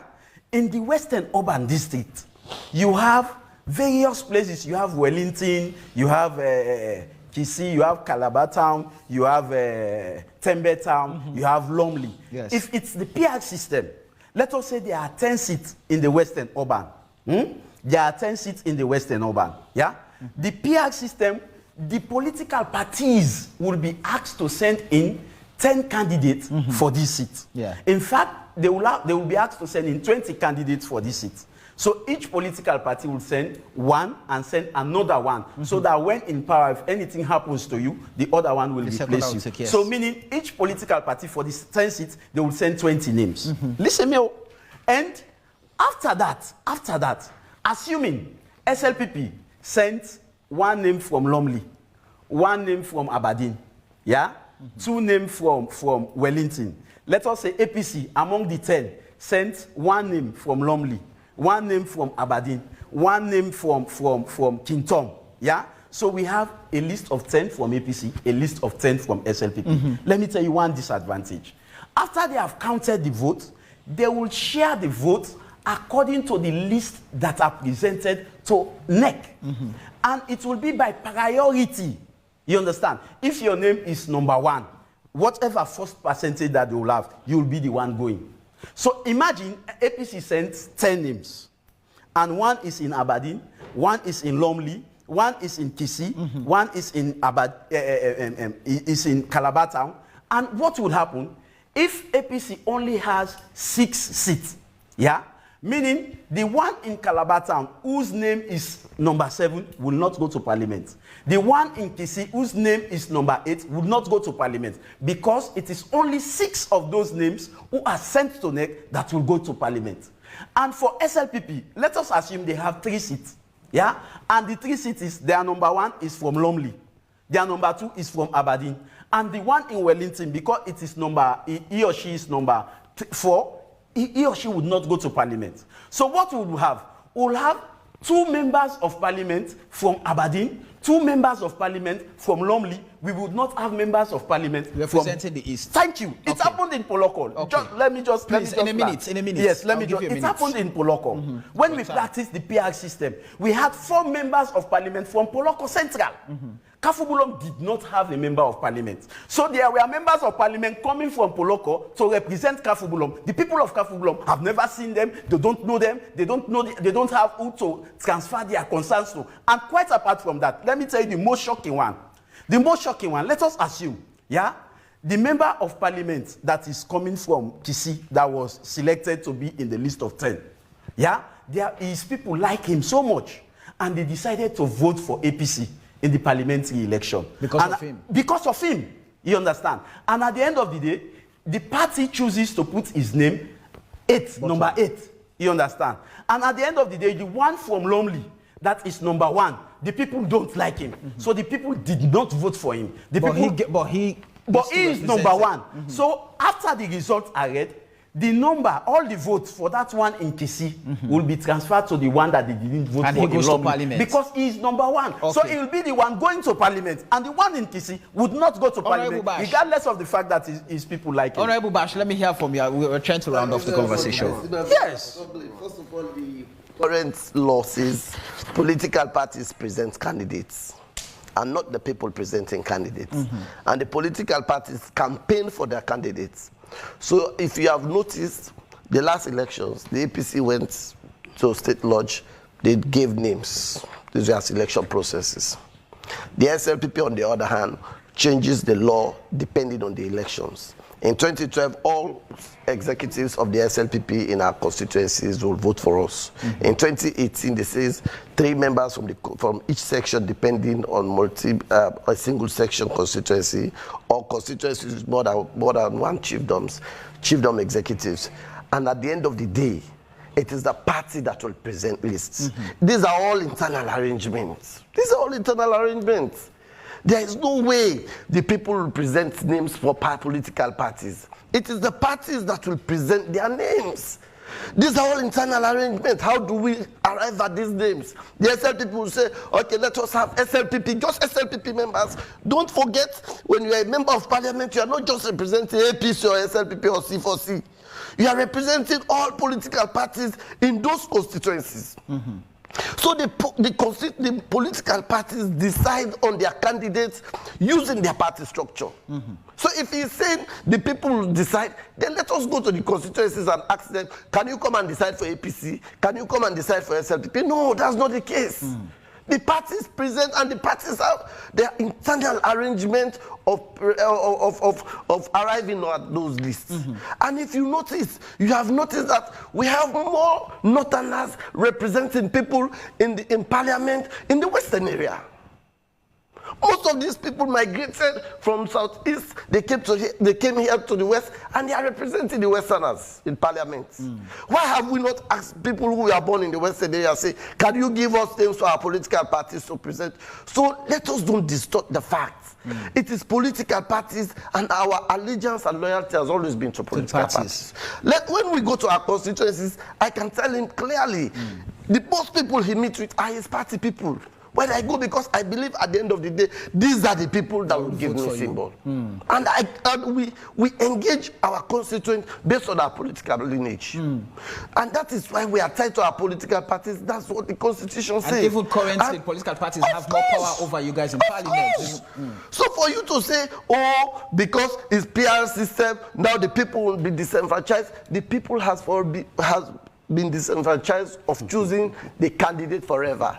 It is the political parties. The C4C will present their candidate, Slpp will present their candidate, and the people now will choose. That's what you're saying. And not the people collectively deciding on who should be the candidate. Exactly. So that's the same thing. We are presenting candidates using, if for instance, I have not said we'll be using PR. I have said, as per the bill, there are 2 forms of elections to Parliament. I have not said we will be using PR. The boundary limitation process is still ongoing. And I have said, depending on the situation, we will use either of the 2 forms of election. But let us say we are using PR. It's the same. Now, I can tell you categorically, if you come to Western area, you have 60% of members of Parliament residing maybe in one constituency. Let us go to Lumley. Go to Lumley, Juba. This is one constituency 132. Okay, you can have more than, you'll see there in that constituency, you have more than, more than 5 to 8 MPs residing in that constituency. Are you saying those people are representing normally? We're all members of Parliament. So for us to say, oh, this is the list, and let me tell you, if you are now doing a PR list, for instance, don't forget the people that will be voting to those people for Parliament are the same people voting the presidency. If you will have to factor the votes, you'll have to choose from every community, because what you want at the end of the day is for you to have more seats. It's for you to have more votes for the presidency. Let's say, for instance, we are doing PR and Bauma Chiefdom. They are doing both lists in both districts, and Bauma, they make a list and Bauma Chiefdom is not represented. You think Bauma Chiefdom will vote for SLTP? No, but they will have to consider all chiefdoms, all sections, so that at the end of the day, the candidate will not just win the election, but the candidate will add to the vote of the party. So for us to begin to make this so the electoral system really does not count, is that what you're saying? So whether whether the people, it has always been political parties controlling. It has always been. He knows. So he got his symbol. How did he get his symbol? From State Lodge. Did he get the symbol from Lunge? No. He got his symbol from State Lodge. And the civil society was saying during the process when they were selecting people at State Lodge for people to be represented in Lungia and in Poloko. Why didn't they go to Poloko? They were at State Lodge distributing symbols. So it's clear that the political parties give symbols. And let me just do some quick reaction to what the Honorable was saying. Sorry.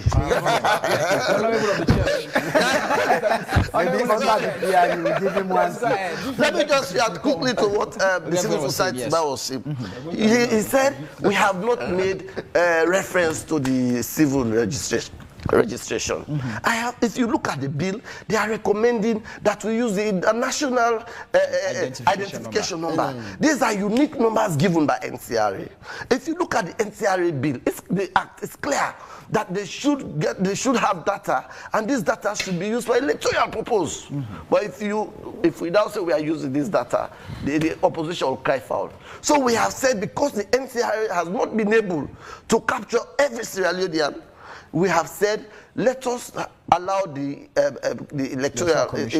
electoral commission to do registration, and we are using. They have recommended that we use the NIN numbers. If you don't have an NIN number when you go to the registration center, we will have parallel registrars from NCRA. So they will now register you. They give you a unique number that number is what you will use, and that will even stop impersonation.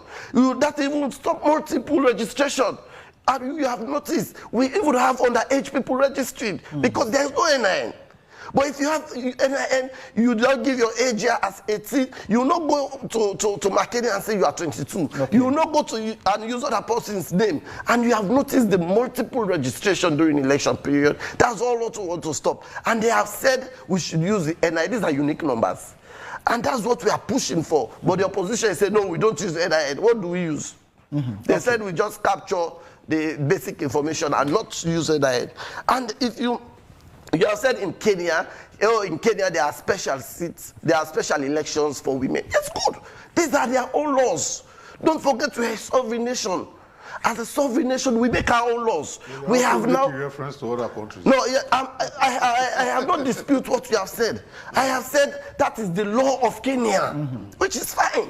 We are making our laws as a sovereign nation. We have said, we have proposed that now, for the purposes of election, let us have 30% in the list that will be presented by political parties. So we have more women. We don't have the opportunity of saying, let us have special elections for women. Can that guarantee the women that 30%? Say, for example, if you put, Reverend, I'm coming. If you put the names, if you put the names of, I'm coming. If you put the names of the, if you put the names of the women at the bottom of the list, does that even guarantee? No, the law says if you read 59 of this same, it says for every 3 names, the third one, you should have a woman. For every 3.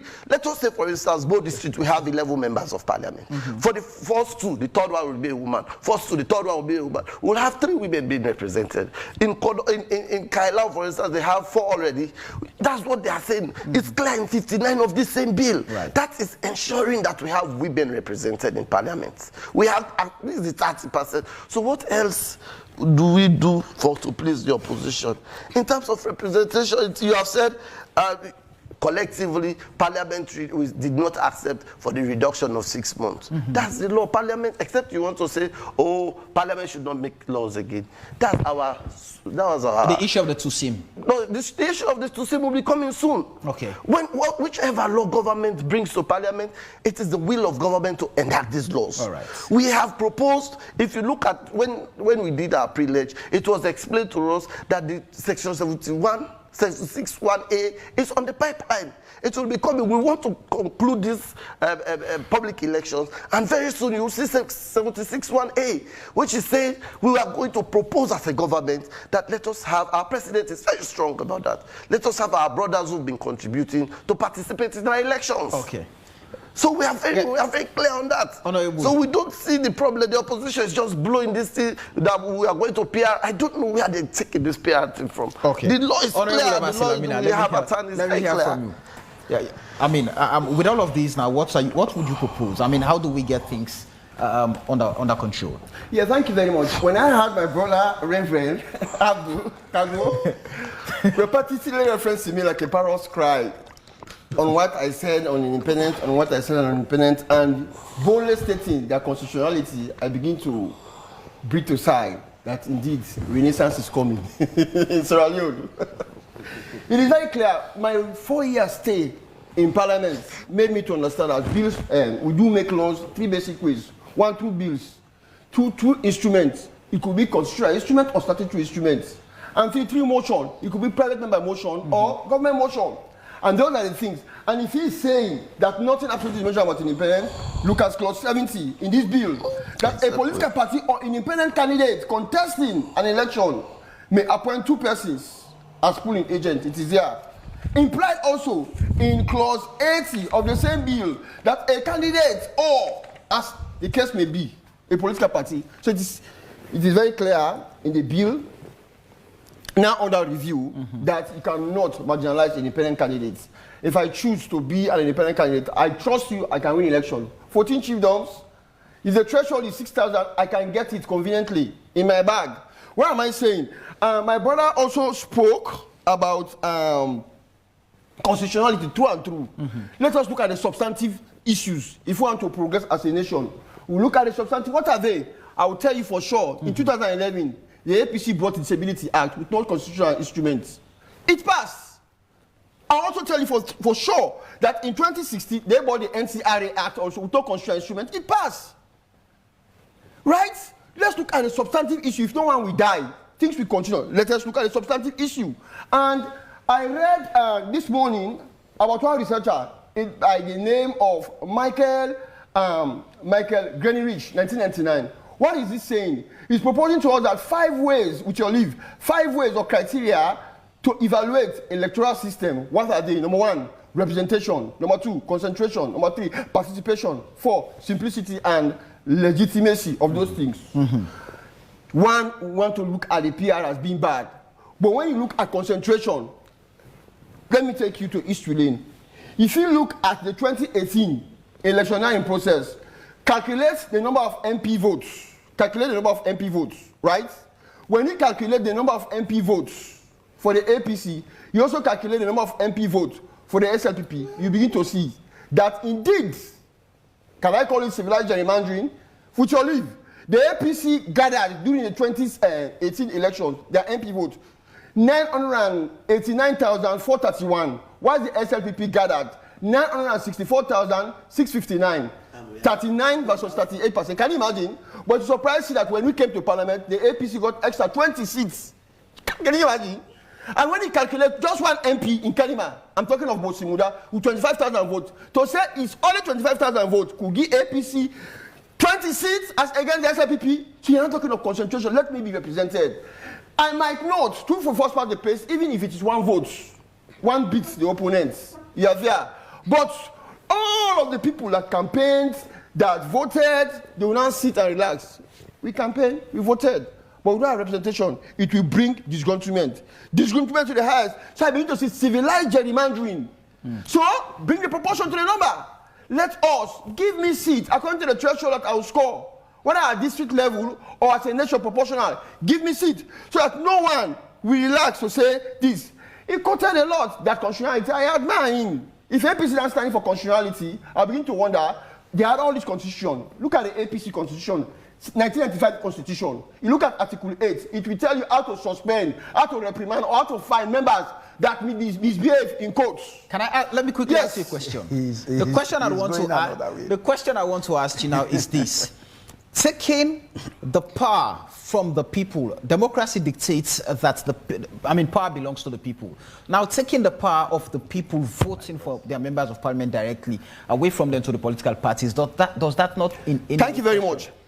Section 73 of the Constitution, subsection 3, is telling us Parliament may make laws for the peace, for the security, and for good governance. Can you imagine? Have you seen that? Section 105 of the Constitution is telling us that Parliament is the supreme legislative authority of the maker of all laws, the mother and father of all laws in this country. What are we saying? The good news is PPRC bill is under review now, it's under discourse. Parliament can design clauses to say you cannot just give to political parties, you cannot just give symbol from somebody that the constituency is not familiar with. No, let the constituency first validate that candidate. Let the district give his blessing, let the region supervise before coming to the national. We can make all those laws so that we cannot have an MP from the blues. So you see, the good news, in tandem, the public election bill is here, as well as the PPRC, which is now regulatory. We're now giving more powers to the PPRC. It's no longer registration. With registration, they have the back, but they cannot buy it. Right. But changing that name to regulations this time around, and if you read that bill, you see huge fines of even 30 million, 930,000 in our new currency, right? If political party fumbles with the law, they will bill you, they will fine you, and continuously fining you if you do not, in political party, if that particular political party does not avail, you can be deregistered. Okay. And no political party will sit back to see me deregistered because of many things. So as I told you earlier, I admire him, right? Standing for constitutionality, it is good. In fact, peace, as somebody defined it the other day, that present everything as constitution expects. That's PEACE. Present everything. That brings peace, as constitution expects. So bringing constitutionality now, I admire him so much, but look at the things that were done. Okay. But because they are not substantive, life still went on. We had election, successful. Then congratulations were made, even to the winners. So all those things. So bringing constitutionality now, I also challenge my brother Adukago that they had all this constitution, 1995 constitution. He's saying Article 8. Quote me. Right. Article 8 is saying reprimand somebody if he misbehaves. Okay. Find somebody. I'm coming. Just a minute. Find somebody if he misbehaves. Right. But at the end of the day, give that person at least 21 days to appeal if he wants to. I'll bring a case study of South Sudan. There are ways how to remove vice president. 4851, it is there very clearly. They did not wait. All right. In 21 days' time, they said it is quarantine time. While the man was in quarantine, the judge in behind his back. Let's end that route. Let's yeah, end that route. Constitution. Reverend. So the APC constitution can say yes. I want to ask you this question. I'm coming. We believe in this constitution. We believe. Look at it in our manifesto. Let's end that route. But it will surprise you that that constitution. Let's end that route. Stands on a clear leg. Let's end that route. Let's end that route. Let me be very clear. I know. Let's end that route. Let's end that. Thank you, sir. Thank you, sir. Reverend. Let me also take the stage. Reverend, let me ask you this question. You know, Ibrahim Tomi just sent a message. He's asking about how does Reverend explain the huge disparity in parliamentary seats between APC and SLPP that Honorable Lamina just talked about? How do you explain the huge disparity between the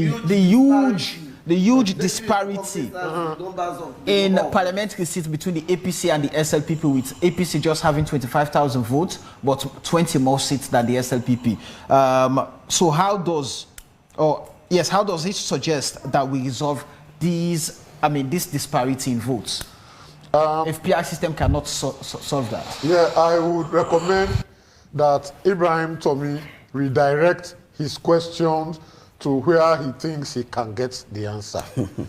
That question is not for me. Go ahead. What I know is determining members of parliament is not dependent on just the voters, because they are delimiting constituency by number of people in that constituency. It is not everybody in that constituency that votes, but it is everybody in that constituency that determines the demarcation. So you may have a constituency where somebody got 25,000 votes. You may have a constituency where somebody got 7,000 votes. But when you go into the population, you realize that there are more people, but you have limited number of people that meet the criteria to be voted for. So the issue of determining the member of parliament is the constituency is not about the voters. It's about the population in that constituency. Please, no, I'm not. Go ahead. I'm not. You have said you should redirect this question, but you are now answering to Ibrahim Tomi. I would avoid not to go to the debate again of this and that. You realize how people want to deceive us. They come with issues out of context. They talk about there will be no PR system. Nothing has been said about PR system, but they will tell you that you have to present list. And I know it is only in the PR that you will present the list. I disagree. I disagree, sir. Sorry. Let's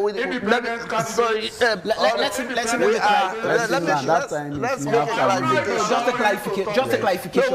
I wanted to clarify why you didn't allow me. Yes, but you did not allow me to clarify.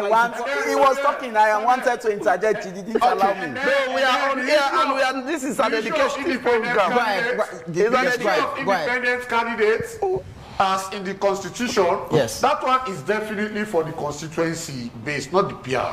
No, it is not even the constitution. So the constitution doesn't talk about independent candidates. Let me go now to some other issue. Quickly, please. Yes. I really do not want the public to think that I am against the PEA. No, because the PEA is emanating from recommendations that we contributed to. And there are very good things in there. For example, the NIN, the National Identification Number. Yes. As it is now, somebody else will go to identify you that you are against. We know him here. Having the NIN is going to stop that. Exactly. But that does not mean it is going to, especially the cross-border voting, so that it is going to stop that. Because when they were doing the registration for NCRA, these same cross-border people came. They register. You can never control that.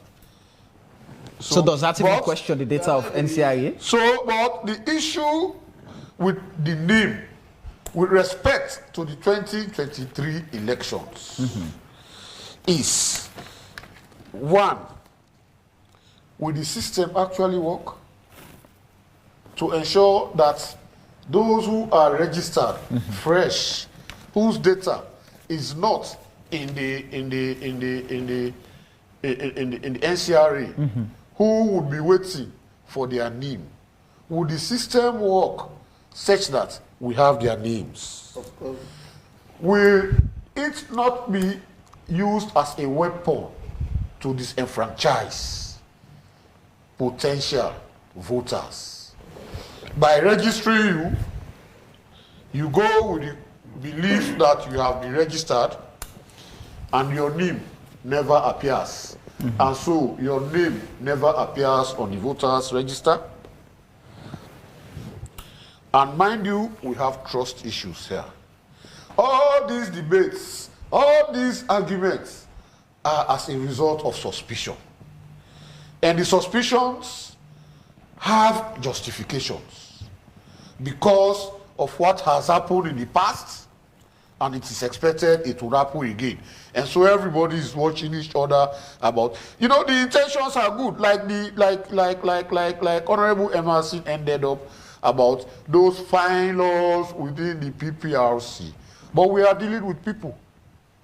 And because, maybe these people want to be favored, even professionals now are failing Sierra Leoneans. Yes! A case in point is the issue of the 2022 midterm census. Yes, the census, the main objective of having that census was to ensure we have an accurate data. That's true.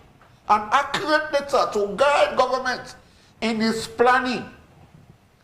And so if Statistics Sierra Leone and other people are saying they boycotted it, that has defaulted the data. That has made the data not correct.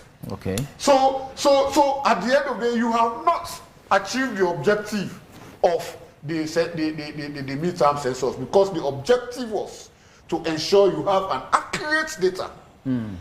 Just go to the NPSC data, the number of pupil that sat to the NPSC in the western area, and that in Kenema, for example. These are the two examples.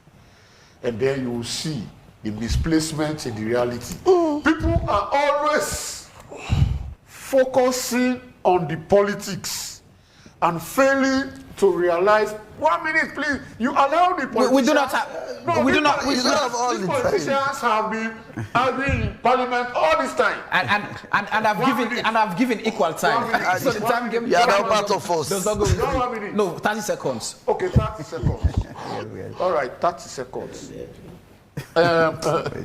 You're eating the time. You're 30 seconds. He's not. He's in favor of some of the things that I'm against. You are helping the opposition. The NPSC, the results and all of that. Why I wanted to stop you is that some of the arguments that have been advanced with regards to that, they will tell you that you have pupils coming from the rural, school in urban, so they could fall back. Pupils are not moving from urban to school in rural. No, you have more schools so that's why, because there's no time, that's why I don't want us to go into that argument. It's part of urban, sir. All right, and this is what we want tonight. No. Many thanks to you, gentlemen, for honoring our invitation, and to those of you who've supported and contributed on Facebook. Many thanks to Honorable Sir Emerson Lamina, the C4C Coalition for Change. Many thanks to Honorable Abdul Kago from the APC.